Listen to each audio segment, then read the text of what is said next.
Hey, welcome in everyone to Dom Time. Dom Giordano with you, and with me, Steve Cardasco from the Cardasco Financial Network, and one of the few guys in media that can make sense with money. Steve, we've been through the fiscal cliff. Now we're into the debt ceiling crisis.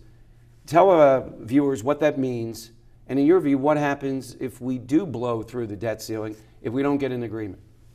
Well, it's obviously a big political issue.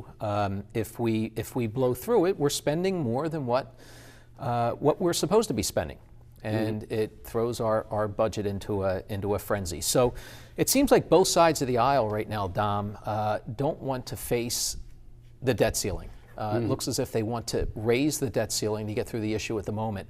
But there's something I think that most Americans don't understand, and that's how we do our accounting. It goes back to those two tax returns and why people get numb to looking at a balance sheet and understanding what the numbers look like. Here are our numbers over time, okay? This is what our country is going to owe. It's not on our books right now because, like Enron, we've taken it and thrown it off the books. We don't want it on there. There are obligations, liabilities that our country has, and it equals $60 trillion. It's Medicare, Medicaid, and Social Security. Those two items alone. You got interest on our debt. You have defense, right? Those are our four big items.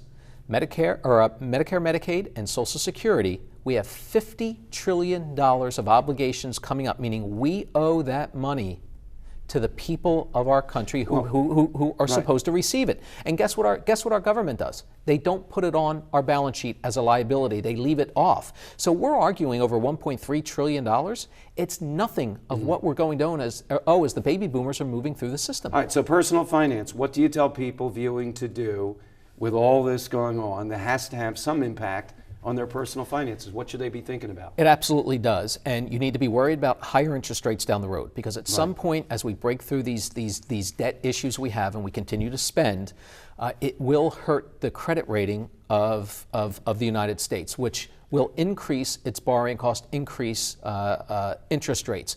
Right now, interest rates are held low because the government's manipulating it. Never had it before, ever, in society, where the government is using the Fed to buy bonds to keep interest rates low. I buy into that. What do I do with my money? What you need to do is you need to protect it against the currency, because what they're doing is they're devaluing the currency. So you need to buy what's called real assets. Assets of stuff that you need to live. So if we think about it, we're talking about land, agriculture, energy, metals, mining, things like gold, things like silver. Be diversified in this space. What they're doing is very inflationary. We don't have inflation now, and they're fighting this whole deleveraging and deflation cycle by throwing money at the system. And that's why they don't want a debt ceiling, because they want to be able to put more money into the system to fight this. You need to protect yourself, because when your dollars become worth less, your standard of living takes a hit. So buy things and invest in things that are considered real. Invest in things that pay cash flow and dividends. Now, gold does not do that, but that's okay, because 10 to 15 to 20% of a portfolio in something tangible like gold, like art, like farmland and agriculture will not tend to pay dividends, but it'll be a nice inflation hedge for the other portion of your portfolio that does pay cash flow. All right, let's go to some callers. Terry in Kennett Square is with us here on Dom Time. Terry, you're with Steve Cardasco. First of all, Steve's got a chunk of my money, so I hope he's doing well with it.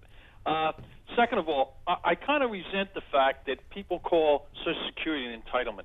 I've paid almost $300,000 into that between me and my employer. And how is that the same as food stamps and Section 8 vouchers and Medicare and Medicaid? How's that the same? That's what I resent. You know, give me my money back, as I told my congressman. Give me my money back that I've paid into Social Security and do away with it. But I want my money. I mean, they've actually stolen the Social Security money, haven't they? That's exactly right. And what's happening here is we're out of money now. And the Treasury, and Terry, by the way, hello, appreciate you letting us navigate your money. What for do we you. call Social But Security then, Steve? What do you? He's right. It's not an entitlement per se. no, Unless it's you're a tax. Right. It's a tax because Right. it's not being put in the Exactly. right place. Our government is not looking after our best interests and saying we need to save for when this money's needed down the road. That's why I brought up the $60 trillion. Now, it's not me coming up with a $60 trillion number. It's Comptroller General of former Comptroller General of the United States, David Walker, who we've Right. had on our program many a times. And he went in front of Congress. He abruptly resigned. 60 Minutes did a piece on it, and he says the numbers don't add up. Our government, who's supposed to be our leadership, is not putting money away for its future obligations, and those obligations are for the people: Social Security, Medicare, Medicaid. So as Terry says, look, give me my money. He feels he can do better with the money, and I guess that means the money comes my way and puts the pressure on me to look after Terry and for him to look after himself, because the money's going into a pit and going into other areas to cover other forms of expense. And he's right. Call it what it is, a tax. Thank you, Terry. Thanks very much. Let's talk about Steve Cardasco, and you talk a lot about your kids over the years and people viewing tonight, developing a sense of money, developing a sense of respect for it, creating wealth, passing down family to family. What's the advice? What do you do with kids? Well, you teach your kids early that, if you got the Beats, which are these headsets that kids are wearing today, they cost a couple $100. What goes into purchasing those? Are you saving some money to be able to buy those for the reward? Or are you just going in and saying, hey, I want them, and getting them for your kids? You're doing no justice to your kids. So you need to show your kids that you have to put away money first before you spend money. Because at some point down the road, there's going to be a day in which you need to fall back and use that money. So we have a general rule that it's always good to save at least 10 to 15% of what you're earning. Every year? Even in this environment? Even more so. You're going to need 20 to 25% because we're in a low interest rate environment. So to pay yourself back later on using today's current interest rates, you're going to need more money to do it. So you need to put more away. And I know you're looking, the reason why you brought that up is you're saying it's tough to do that today. Exactly. Yeah, it is. And we're posting, and this weekend we're doing a show on what you can do. We're listing 20 items that you can do. Learn to cook. Learn to look at your bank and the fees that you pay at your bank.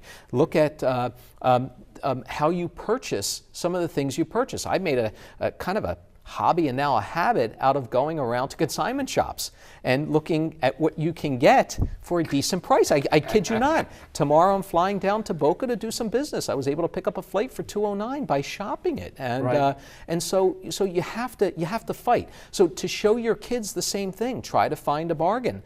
When my son got straight A's and he got the reward of Beats, we went around to 4 different places, and we finally went to a place where he was able to get a warranty, so that if they break, I'd hate to deal on a business deal with the Cardasco sons, I'm telling you. But you got to put money away for yourself first. So when that paycheck comes in, make sure money goes either into the 401k or into your savings. And it goes there first, and then you have taxes that come out after that. You're going to pay your mortgage and your other items, and then what's left over is what's there to spend. Also, one of the tips we're going to give this weekend is credit cards. Nothing wrong with using a credit card, but use a credit card that favors you. If you like to take a cruise, go get the Norwegian credit card, because your points build up and you can take that family trip and maybe save 20 to 30%. But here's the key. You want to teach kids debt and how to manage debt. And this is adults too. There's good debt and bad debt.